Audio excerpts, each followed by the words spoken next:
heard the paramedic call her name before I ever laid eyes on her. But it was his expression that made my stomach twist.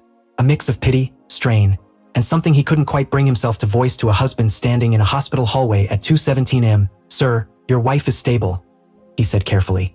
"But there's something you need to know." Those words sent a cold ripple down my spine. I had no idea that what waited behind a curtain would dismantle everything I thought I understood about love, loyalty, and the woman I'd spent a decade building a life with. Even weeks later, when I shared the story on my channel, it still felt like I was tearing something open with my bare hands. I was asleep when the call came. The phone's blue light cut through the darkness like a warning flare. "Is this Daniel Reyes?" "Yes. This is St. George Medical. Your wife has been brought in." "My wife? What happened?" Panic clawed at my throat.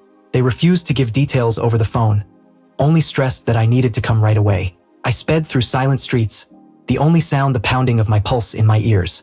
She told me she was working late, trying to catch up on a sudden deadline. I even texted her around midnight to check in. She responded with a heart emoji. I held on to that tiny digital gesture like it meant something real, unaware of how empty it truly was. At the ER, the nurse's eyes carried the same mixture of pity and discomfort as the paramedics.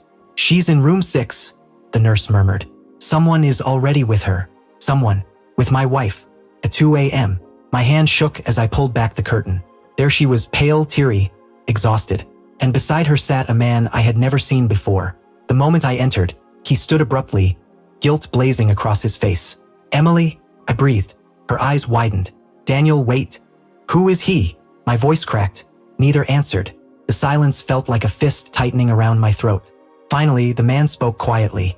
I should leave." "No," I said, my voice fraying. "You stay. Someone needs to tell me why my wife is here with you." Emily pressed her shaking hands to her face. When she finally looked at me, her eyes were swollen, a mix of guilt and panic. The truth was on its way, and I wasn't ready for it. The doctor stepped in then, sensing the tension. "Mr. Reyes, your wife suffered a severe allergic reaction, bad enough to restrict her breathing." I blinked. "Allergic to what?" "She doesn't have allergies." The doctor hesitated. I pieced it together before he said another word. "Latex." It felt like someone hooked a wire to my heart and ripped. The other man swallowed. "I didn't know." "She didn't know either," he whispered. I stared at him, numb. "So, you two were?" Emily broke down completely. "Daniel, I'm so sorry. I didn't think it would end like this." "Didn't think what?" I asked quietly. "Didn't think you'd end up in the ER?" She nodded, tears pouring down her cheeks. I turned to him. "Are you married?" He shook his head. "No." And I didn't know she was at first. When I found out, I tried to end it. She said her situation was complicated. Emily crumpled further. "I made a mistake, a huge one.